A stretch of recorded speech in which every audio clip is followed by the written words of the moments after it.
And hello, welcome to the show. It's an hour of chit-chat now with myself, Chris Reardon, today's United Kingdom talk. A warm welcome along to you. Straight into the emails, no mucking about. Doesn't it look bare behind me? Those of you that watch the show on YouTube, it looks ever so bare now without the Christmas tree and the lights and all that. I know it's been a couple of weeks, but I kind of miss it. Maybe we should have decorations for every period of the year. Now, what we got next coming up... Well, it's my birthday, I think, is the next thing in February, 5th of February. And then after that is Valentine's. So maybe some hearts behind me or some big hearts. Because you know I have a big heart. I do have a big heart to give. It's just that no one seems to want it. Oh, I don't want to go on that subject. Don't start the programme on a downer, please. Anyway, so we go straight into this large pile of emails. Once again, I can only apologise. I know people have been waiting a couple of weeks now, a few weeks, for them to come up, but we've just been so busy. So let's see how we can make a bit of a dent today. Susan, who sent me the lovely thing of a box of things from Southfork Ranch. It is here. It is here. The only thing is I want to spend a bit of time opening that, so I might leave that for a little bit. Okay, I hope you don't mind, Susan. You don't mind, do you, lovey? You don't mind, I do my best, okay? So that's it. First of all, let's say hello to Nick Evans from BritishPages.org. That's BritishPages.org, O-R-G, okay? He's in California, USA, and he writes this site all about British things, and it also features this show, which is very kind of him. And Nick writes, Happy New Year to you and all your listeners. I guess that's me and my wife also then. Yes, I'm sure it is. My pretty girl wife. I'm so excited to tell you that I just booked a flight to come to visit England for a week at the end of January the 9th. So you're already here, aren't you? I don't know if you're going to be watching the show while you're here, are you, Nick? Anyway, this is a lovely thing to do. I'm going to surprise my mum by not telling her and just knock on her front door. I hope she doesn't have a turn. Well, there's always that possibility, I'm afraid. You shouldn't be frightening older people like that. But I think that's a lovely thing to do. I really do. I remember, I don't think I did that very often, but I remember a particular time. It was just before Mum died, actually. And where she lived in Roehampton, she had to walk past a bit of a green, okay? And then there was a step down, and she crossed the road, and then there'd be the flats. Anyway, I knew she was going to the doctor's, and I kind of watched. And then I saw Mum trying to walk across the green. I thought, oh, I'll hide. And what I did was I sat down on the steps going up to the flats and waited for her to get there. And as she turned the corner, I was there. And she had a big smile on her face. So I think that's a lovely thing to do, go and surprise your mum like that. Oh, you'll have to tell me how that went. I hope she didn't have a turn, though. Oh, dear, you don't have to call an ambulance. Nick says, I can't wait to watch West Ham football with my brother, but better still, get a real flaky sausage roll from a British bakery. Well, I mean, you can keep the football, dear. I am not, I can't stand the football. A bunch of overpaid pansies running around a field, dear. That's what they are, love. What about that Cristiano Ronaldo? Oh, I must say, I'd give a right arm for a cuddle with him. I mean, I really would. Gorgeous. Oh, have you ever seen him? Cristiano Ronaldo. That's his name. Have a look on the net. There's a particular photo, actually, of him with a pair of shorts. Oh, it doesn't matter. I won't even go there. But he is... Oh, he crashed his car, didn't he? He crashed his great big car. It was a Ferrari, yeah. But the very next day, he's in one of his other cars, a Bentley. I wonder what the chances are of him ever turning up here at the Mirable Studios in one of his car and saying, do you fancy a spin, Chris? Well, it'd be a foreign accent, wouldn't it? Because he's in Portuguese. I can't do a Portuguese accent. He could knock on the door. You're Chris from United Kingdom Talk. Yeah. I heard that you wanted to have a ride in my car. Oh, could that ever happen? And I've got to say, and regular listeners and viewers to this show will know how I do feel about Justin Timberlake. Cristiano Ronaldo has the edge. Oh, just a minute. Sorry.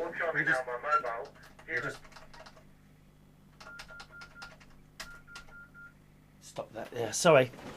I keep meaning to turn the answer phone off or on rather, or down as soon as I start the show. Sorry. What's the chances of them knocking on the door?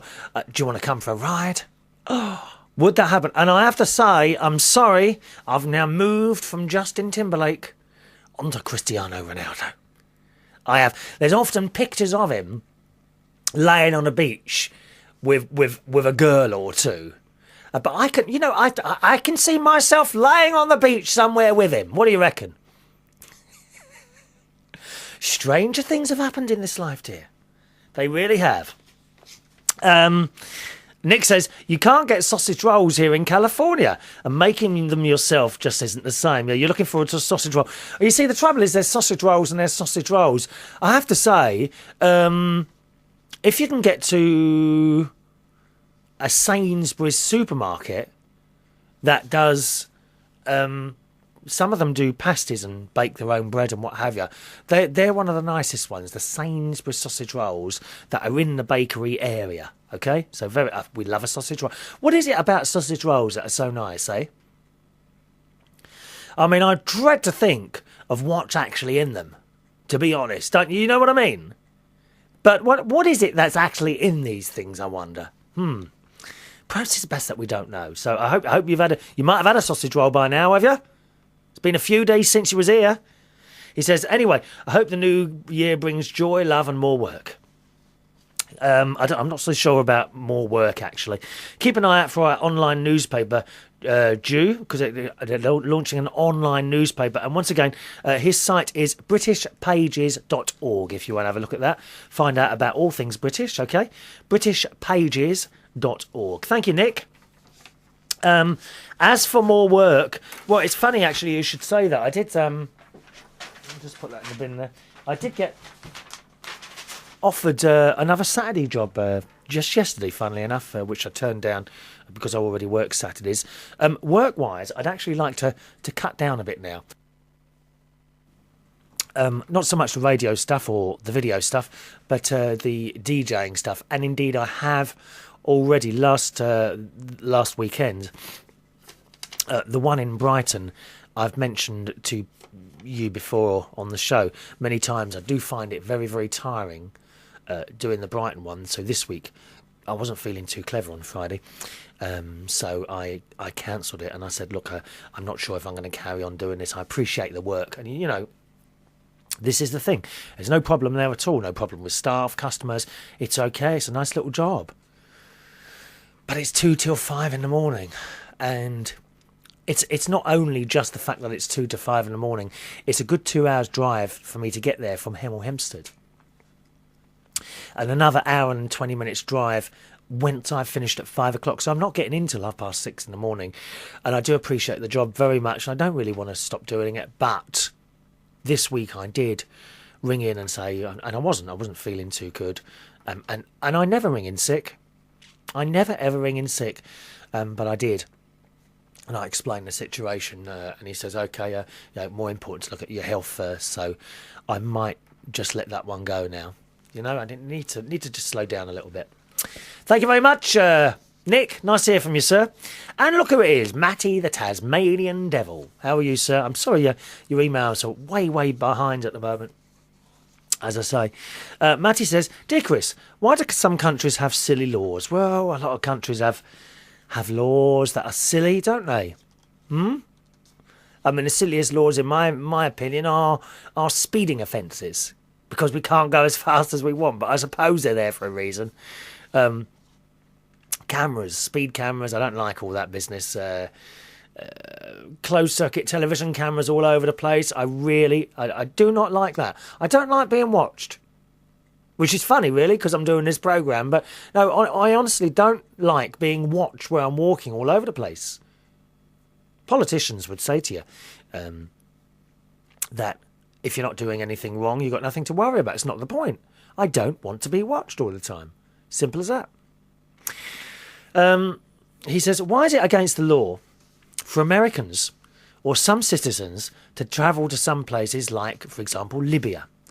Do you know why? Why is it against the law? I read that in a Lonely Planet guidebook, and it doesn't make sense. Why? And like it is exactly the same thing. For example, if you travel to Israel and then you want to go to Iran or Lebanon, I think some travellers get refused entry into some countries, even if they have just been to another certain country. Is it maybe because they are against that country? Yes. In a word, yes. I'm afraid countries row with each other. And politicians put things in place. So, for example, Matty, if you were now what's the one with the Americans? Is it Cuba? I'm sure Americans are not supposed to go to Cuba. Is that right? Anyway, I don't know if Americans can actually go to Cuba or not, but I think it's a very dim view is taken of them if they do. Countries row with each other. And then the politicians of one country say, right, okay, we're not coming to your country now, and kind of make the decision for everyone in that country, even though there are many normal people in a specific country who will not hold the same views as the politicians. It's always political, Matty. Always political. I don't know if you ever heard the story in the First World War on Christmas Day, when there was a ceasefire, and the Germans and the British crossed over, both of them, both sides, into no man's land, which is like in the middle of the two sides, and played football. Terrific story. You'll find a lot about that on the internet. But most of it's political, I'm afraid. Not for normal people like yourself and me to worry about. I mean, I don't know if Australia, where you are, hates any particular countries. But say they did, I bet if you met someone from that particular country, you wouldn't just hate them because the Australian government says you should. And that's a little bit what it's like. I think countries have arguments, and then they expect you to hate everyone from that country. Well, it doesn't quite work like that for me. Probably not for you as well, Matty. He says, what kind of cooker is it that Joy has in Acton? She's got a new halogen oven, okay? He says, it seems interesting, the sound of the food. As that in New Year, I plan to do cooking lessons and walk and exercise. Good lad. Yeah, I think she's got a halogen oven, which is like, it's like some special lights, and the heat comes out of these lights and cooks the food. It's not like a microwave, it's lights, okay? He says, with the word anorak, he was asking, do you remember what an anorak was the other day? And I said an anorak is someone who's really interested in something specific. Like, am I an anorak in anything? I don't know, actually. Oh, hang on. I just noticed my computer screen's falling off the edge of the desk here. Yeah, hang on a minute. I didn't realise that I'd gone so far back. It could have been a big crash, dear. Yes, you could say I was an anorak with solar electricity, because that fascinates me, and I used to talk about that extensively. Do you remember? Every other show I was talking about my solar panels. Matt says, with the word anorak, I am an anorak in tourism, and I'm very much interested in it. As that I have plans that I like the tourism business, yeah. Matty is very interested in travelling. He wants to travel the world. Okay? And I think he's been listening to us all. And he's going to start by travelling from Tasmania to his very own mainland Australia, which is an excellent idea. Really good place to start. Not too far. You know, if you get into trouble or anything like that, not too far to hop on I don't know what it is. Is it a boat from mainland Australia over to Tasmania? And Matt also wants to know, what are brambles? Is it a plant or something? Good guess. Good guess. Yes, it is. Brambles are a plant, and they're spiky, okay? They're like a big bush. They're spiky. They have little fruits like, for example, blackberry bushes. You could consider them brambles, really. All right, and if you was to fall in them, you would get very badly scratched. Good idea to put brambles if you've got a house or something. A good idea to put brambles around the outside of the house. It stops people getting in too easily. Okay, so that's what brambles are. All these questions, dear. I like questions. If you've got any questions, I told you before, Matty, you go ahead and ask them and I'll answer them on the show here, okay? He's also been cooking. He cooked pancakes tonight for dinner and an omelette for his dad. Matty, oh, that's lovely. I don't think I ever cooked for my dad or my mum. I'm just trying to... Yes, I did. Yeah, of course I did. Yeah, they came round to this house a couple of times and we did... roast beef was my thing. Roast beef and vegetables and baked potatoes and things like that. That's good. Cooking for your parents.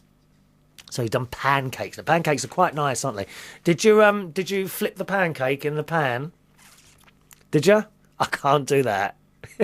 Some people get them stuck to the ceiling, you know. It's true. Matty says, I got for Christmas a rude t-shirt. Well, I hope you don't send me any pictures of it, dear. We don't do rudeness, not on this family-orientated programme. He said, but I can't say what it says on the shirt as it may be offensive.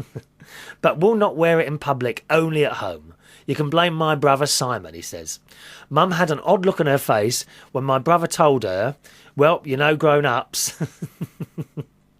The shirt is also based from the TV series of Family Guy. It had a picture of the baby Stewie on it. I don't know that programme. He says, well, if you see that TV series called Family Guy, it is rude. I don't know, I've never seen it, so can't comment. Not that my parents would watch, he says. I also remember movies like Drop Dead Fred, don't know that. That was funny. The teachers let us watch it back in primary school age. Never seen those things, actually, Matty. Sorry, mate, can't comment on those, okay? Thanks a lot for those emails. Millie in Minnesota. All right, Millie, my darling. She's there. Little Millie. Millie says, you were talking about people... Oh, here comes the cat. Hello, Katie. You all right, darling? Can you hear her meowing? Go on, say something. You all right, darling? Just sitting here doing my show. You get some attention later. Yeah, Katie's been... since Tiny died, Katie has been very close. I mean, I've never... I'll be honest with you. I was never this close with Tiny. On the other hand, Tiny didn't really want to be close. She wasn't one to be picked up and fussed over and what have you. Katie, in the last week, has become extremely close. Always around me. I think I told you, she's now sleeping on the bed.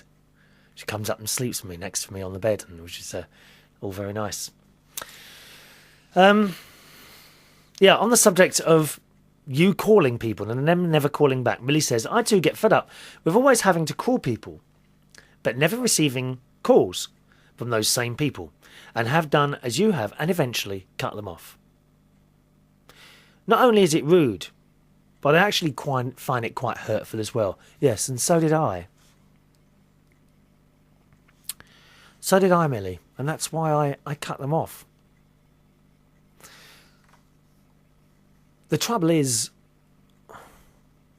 some of these people you've kind of known for years and years, and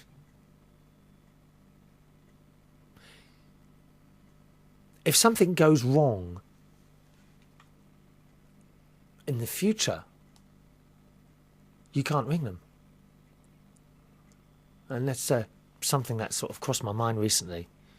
A couple of people that I've cut off over the years, and really I hate to say it, I'd like to speak to them again now.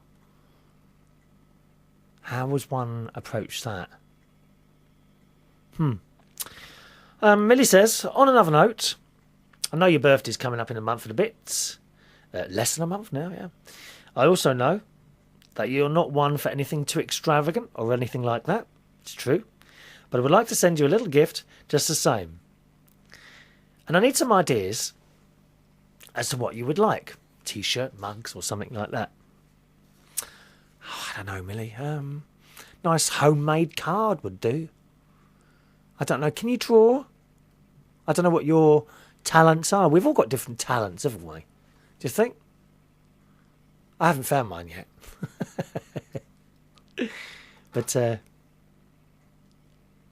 Can you do drawings and things like that? Oh, I'll tell you what, Millie. I need a calendar for my wall. Can you make me a calendar? Needs to be reasonably sized so that I can write in things that I've got to do or anything like that. I don't have a calendar yet. It's a bit late now, I suppose, in the year. We're always halfway through January already, aren't we, eh? God, just the time goes so quick. Please tell your friend I'm praying for her. This is the one who's got the cancer scare, and hoping all will be well. Having lost many loved ones to cancer, most recently my cousin on the 7th of January this year, which I'm very sorry to hear about, Millie. I know only too well the emotions she must be going through right now, and that's from Millie. Well, the good news is, Millie, it was just a scare, and she didn't have it. A bit of background on her. She has had it before. Well, I'm sorry, I beg your pardon. It's actually a him, okay? This particular person is a drag queen. If you don't know what a drag queen is, it's like it's a man who dresses up as a woman and performs songs and things on stage, okay? It's not someone who wants to be a woman. I want to, it is just they dress up as a woman for creative purposes on a stage. Are you with me? Like an actor, exactly like an actor. That's why I keep saying she. But she did have cancer many years ago, and indeed had, I think, a kidney removed then. And the lump had appeared on the same side. Well, she's been to the doctors now. They take a little bit, don't they? And everything is clear. It just seems to be a collection around the area where the operation was all those years ago, which can, of course, happen. Anyone who's had an operation will know that. You can, years later, get like where the operation took place, like hard areas or collection of cells and things. It's just the way the body reacts, I suppose. All right, Millie, so thank you for your prayers for her there. She also writes, I hope those antibiotics get rid of the throat problem once and for all, as you've had to put up with it for far too long. Yeah, it's still a bit of a problem. The antibiotics didn't quite clear it up, but we're going to put up for it for a while, okay? I think I've read this email, actually. This is the one where you're asking what Suko's Suko's book was. It's just over here. Just a minute, let me get it for you. There we are. I think I read out this email already, Millie. I do apologise, darling. 84 Charing Cross Road was the name of the book that she sent me. Okay, which I haven't. I've actually got a bit of reading to catch up on. I've got that book. I've got a lovely story sent in by one of our listeners, Stephen Garside, up north, which I mentioned again on the last show, I think. All right. She's listening to the old podcast up to February 2007. Will you ever get there, my darling? I don't know if you'll ever get there, Millie. Give my best to Sharon and the family, and also to Joy and Acton. Okay, you can actually. I don't know, Millie. Maybe you want to become, because you're on the Facebook, aren't you? My sister's on the Facebook as well. If you ever want to say hello to her on there, okay.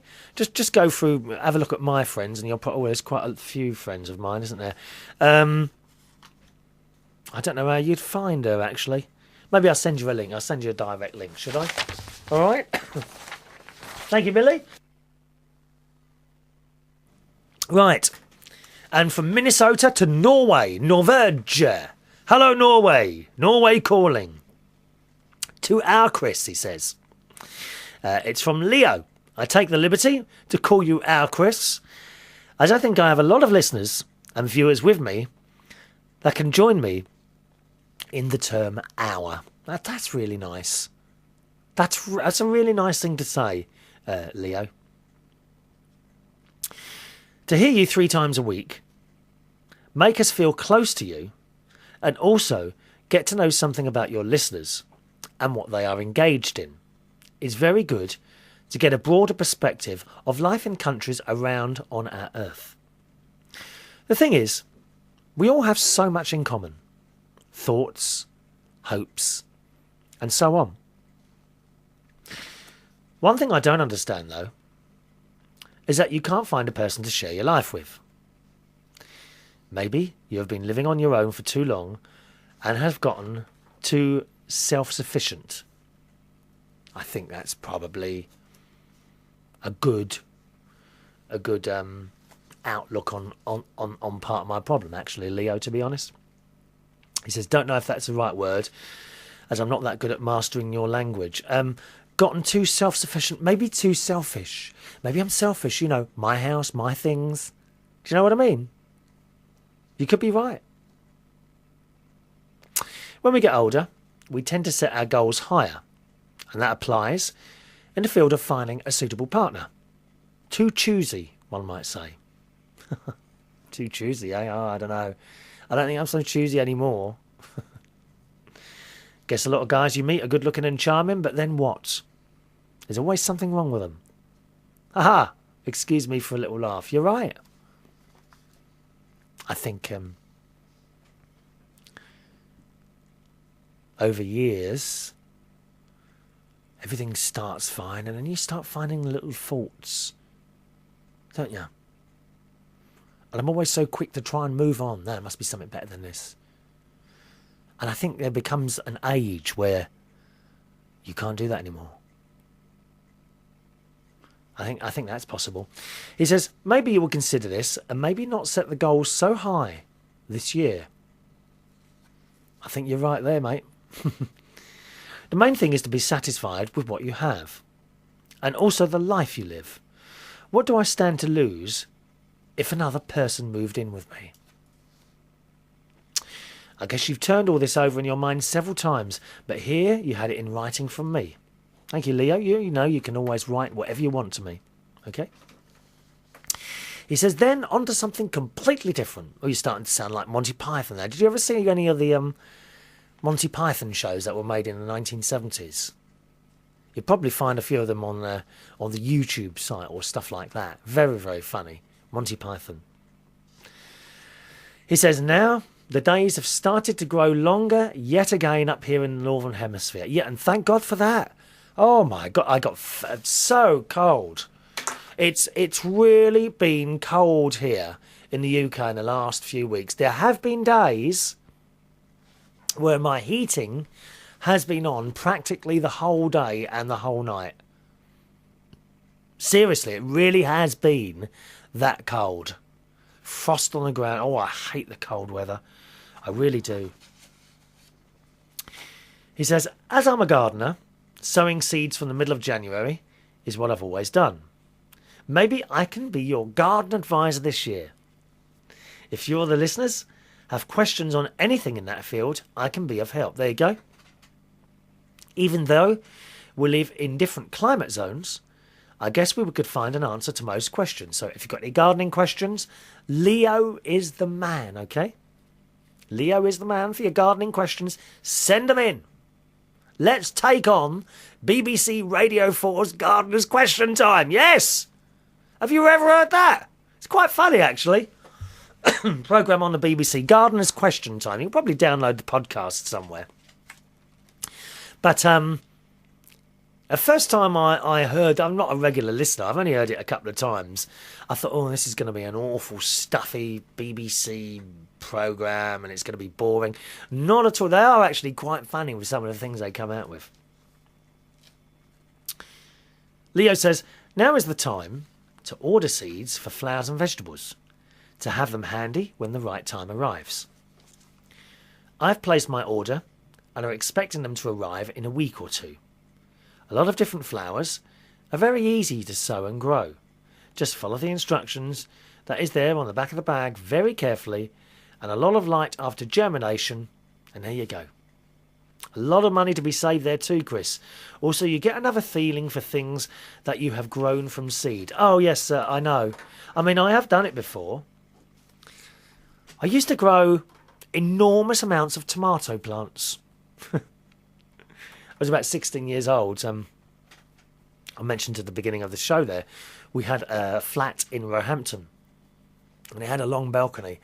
And in the summertime, it used to be completely full of tomato plants. Just pots, and with no garden, just pots and pots of tomato plants. And I was my mum, she was always very pleased with all these tomatoes. And the funny thing is, at that time, I didn't eat them, didn't like them. Moneymaker. That was the brand of tomato plants I remember growing. Moneymaker and... what was the other one now? Gardener's Delights. Anyone grow those ones? I think one year we tried cucumbers. That worked as well. Growing cucumbers. He says, just a thought from me here this morning. With the thermometer showing minus 10 degrees centigrade. Oh, I hate it. Thanks, Leo. He says, and he sends a photo saying photo was taken, let me see, in the summer, not so far where they live. And it's a beautiful... what is that? That's not a fjord. It's like a area of water that kind of come into the land with a big sort of pier area as well, where presumably they tie the boats and that too. Thank you, Leo. He says, have you gotten your donkey back from Iceland yet? No, I haven't. We've got no donkeys from Iceland. And no money back from them either. They're holding on to it all,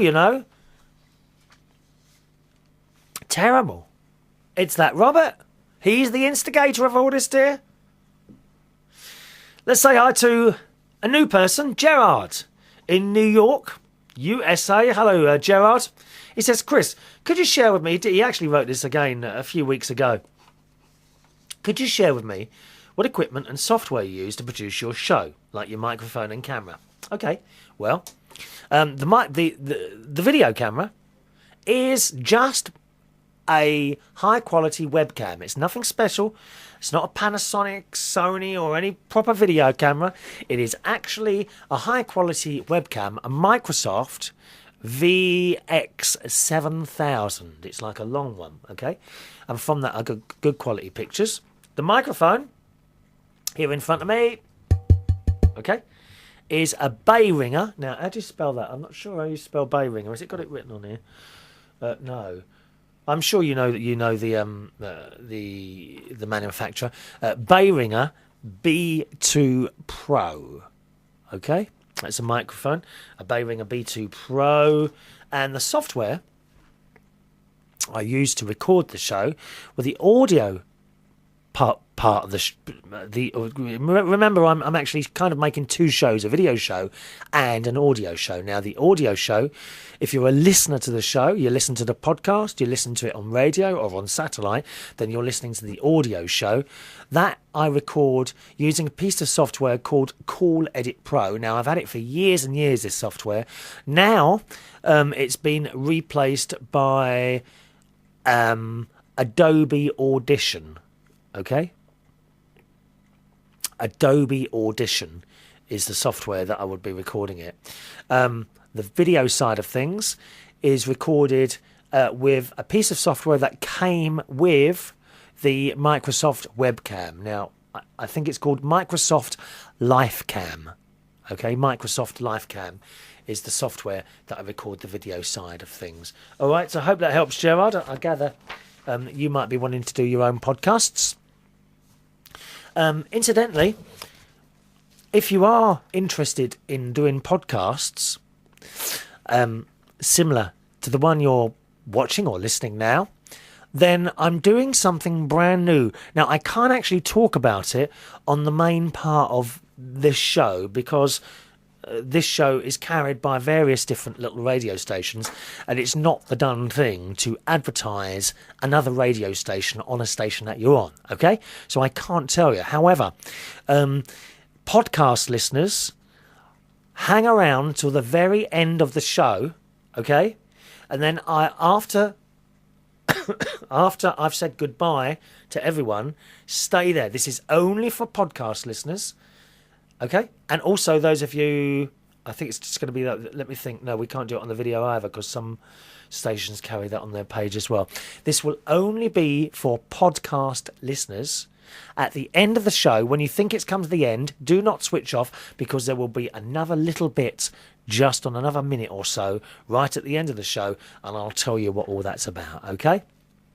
To find the podcast, just go to unitedkingdomtalk.co.uk. I think that's fair the way I handle it. I hope that's okay with everyone. All right. Once again, you'll find the podcast at unitedkingdomtalk.co.uk. Go there, listen to the show again, or go forward to the end, and then just after I say goodbye, hold on there because I'll be coming back with another little piece of information for you. All right. Gerard also writes, it's obviously you're very comfortable on air and you have a lot of experience. I'm wondering if you work off some outline to do your show. Do you have notes of what you're going to talk about? Well, comfortable. I think once I get going, I'm comfortable. Sometimes I sit here before the show, pushing buttons and getting together bits of paper, and it's hard to start. I suppose it's a bit like a train or a car. You know, when you pull off, that always seems to me to be the hardest part of the journey. You know, when you start moving along, perhaps I think that takes the most energy. But once you're rolling, you just keep going. And believe me, I keep going, don't I? As for outline to the show, yes, I do. I'm usually sitting here with a load of notes. I've got a load of notes here. This is not a script, okay? It is just basically one-liners. And then I read the notes just before I start, and I put a little number next to them. And that's the kind of order that I then try and do the show in. All right, so I might have 10 notes, but the numbers might not be like one at the top, two the next one down. It might go all over the place. So I do have some preparation for the show. Now, today's show, there are no notes except on the very first email, which I think I threw away actually, didn't I? On the very first email, right at the top, it said, looks a bit bare. And you may remember right at the beginning of the show, I told you the studio was looking a bit bare. No tree, no lights anymore because all the Christmas decorations are gone. But that's all I wrote down. Looks bare. Okay? And that's off I work off. I don't have a script. Some people work to a script. They can't talk off the cuff as I'm doing now. I'm not saying there's anything wrong with that. There are many ways to do things. This is only one way. Proper. I say proper. It's not the word. How can you say it? People who have perhaps been to radio school and things like that would be mortified, possibly, to see the way I do this show. In fact, some of them are. Over the years, I've received emails from so-called radio people telling me that I'm a disgrace to broadcasting. Maybe these are people that couldn't conceive of doing a show this way. I mean, I don't actually turn on the microphone and turn on the camera and start talking. I don't. What I do have in front of me is some one-line bits of information that I refer to now and again. Now, on today's show, all I had was that one line because I'm trying to get through as many emails as possible on this show. So I haven't had to, I suppose one could say I haven't had to work so hard today at the show today. And it'll probably be the same for the next show as well, because there's so much to get through. Excuse me. All right. So, Gerard, yes, I do have notes. Now, what do these notes consist of?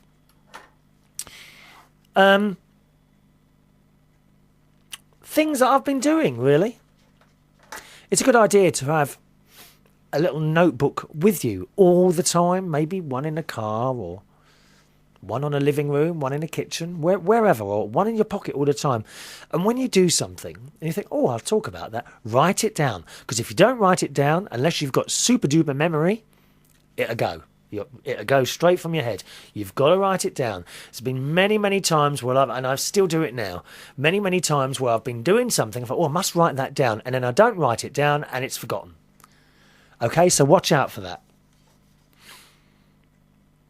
You do need, I think, a little bit of writing though, Gerard, yeah. Gerard is in fact from the USA, married to a lovely British lady for the past 18 years. You don't tell, what's her name? You haven't told us her name. I found your show while I was looking into starting an online radio show. May I ask what package from Live 365 would you recommend? And what hardware would... I've gone into that for you already, haven't I? The Live 365, just start at... If you want to do it on Live 365, start at the basic level. And the other thing is, Gerard, when you first start doing it, you will get very few listeners or viewers. Okay? It's something that you have to build up over time. When you've done a show, tell all your friends, as many friends as you possibly can. Tell all your friends, tell all your family. But don't always expect your friends and family to listen, even though you keep telling them about it. Sometimes they're just, sewn up in their own little worlds. All right, so be prepared for... If you did a show and put it out, and the first show you got more than 3 listeners, you'd be doing well. Okay? But it's an ongoing thing. The longer you do it, the more people find out about you. Got to keep it going. I'm also a mobile DJ and a registered nurse and work at a private school where I do a live radio show once a week for an hour. So thank you for that, Gerard. What radio show do you do? Now, look, you're telling me there you're a nurse. So you could do sort of a medical program, couldn't you? Well, you talk about, I don't know if you have any speciality nursing things. I'm presuming you're a general nurse and that you know a little bit about lots of subjects. How about doing a medical program then? Where you could bring up a subject, perhaps this week, I don't know, this week, broken arms and how to treat them. Is there anything like that around on the net at the moment? There's probably plenty of web pages, but how about doing a show? And you could choose a subject each week, couldn't you? How to deal this week, how to deal with a broken arm. Because you know all about it. And you could invite people to email into the show with their medical questions. It depends how far you want to take it. You might receive something, I don't know, you could receive something really quite hard to deal with. Such as, my mother has lung cancer. What can I do for her? Now, you may feel that a question like that would be too in-depth for you to deal with. But remember, that person who's written in has placed his or her trust in you. So maybe you should try and answer it or direct them in the same way. You could then say, well, I'm not really medically to deal with it. However, if you go to this website or if you ring this number, do you see what I mean? I think that might be an idea for you there, Gerard. All right? Hope I've helped you there. He also says, I enjoyed and respected your show on the 6th of January, especially the part where you spoke passionately about criminals and how it appears that they have more rights than the law-abiding citizens they victimise. Well, I mean, it does look like it, doesn't it, sometimes? Dreadful. Dreadful. We have a similar story here in the States, where the criminals are able to sue their victims. It's ridiculous, isn't it? A couple of shows ago, as I say, we were talking about various stories I've seen in the newspapers here in the UK. For example, the burglar that jumps into your garden, unfortunately, lands on a garden fork that someone has left in the garden and does himself damage, and then sues you for leaving the garden fork in the garden. And to me, that's just wrong. It's just absolutely wrong. How dare the judicial system actually allow a prosecution like that to take place? Because if I was the judge sitting there and a policeman brought someone in and says, yes, he damaged himself landing on someone's fork in their back garden, which was sealed up. Only way you could get in there would be to jump over the fence. If I was the judge, I'd not only throw that out, but I'd have a right go at the policeman for bringing him in the first place. So I agree totally with you on that. I truly like how you asked what would one do if they had the information that a person had a bomb and planning to blow up on a train. Yeah, I mean, we talked about that. That poor man from Brazil, wasn't it? Jean-Charles de Menezes, who was accidentally shot dead by the police. Terrible, terrible miscarriage. However, do you really think the police would have shot that man had they not 100%, mistakenly I'm afraid to say, had they not 100% believed that he was carrying a bomb?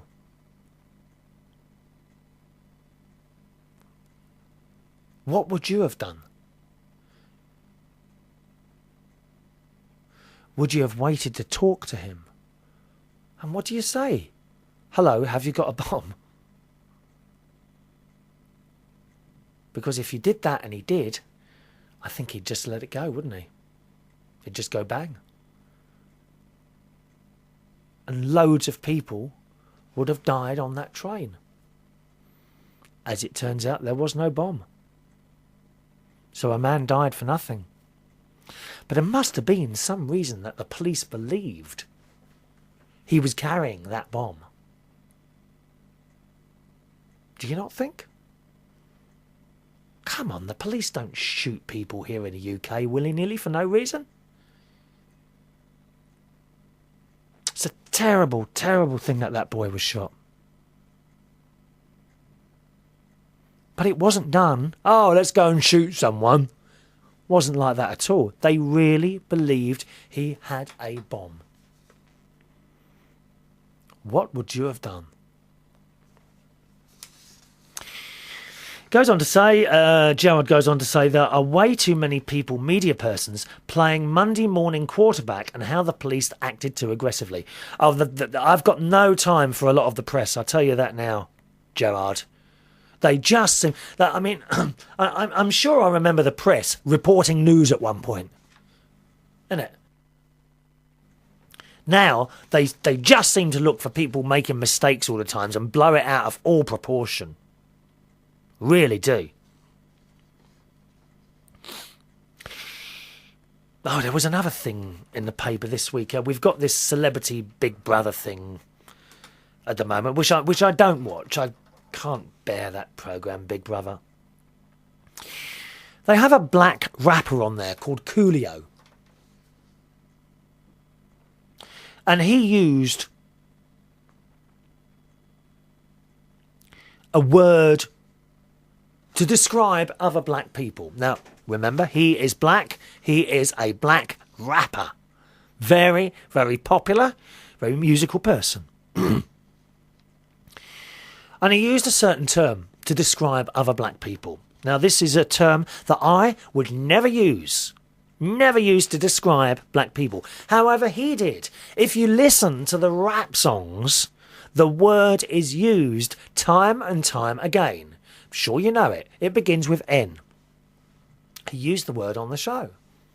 Immediately, the papers launched into overtime, saying that he should be shut out and taken off the show and this, that and the other. But the point is, he is black. So he, I think, can say that. I don't know what your opinions are of that. You hear the black rappers using this word all the time. I couldn't use the word because I'm not black. He can. And once again, the papers jumped on him. Maybe they had no other news that day. Maybe it's cheaper for some of these people who publish the newspapers to sit there on their lazy fat bums all day and all night watching the telly for little errors that people sometimes make. And then blow it out of all proportion, because let's face it, it's cheaper than sending real reporters to real countries to report the news. And that's one of the reasons that I pray and hope that the BBC is never privatised, because they do report the news.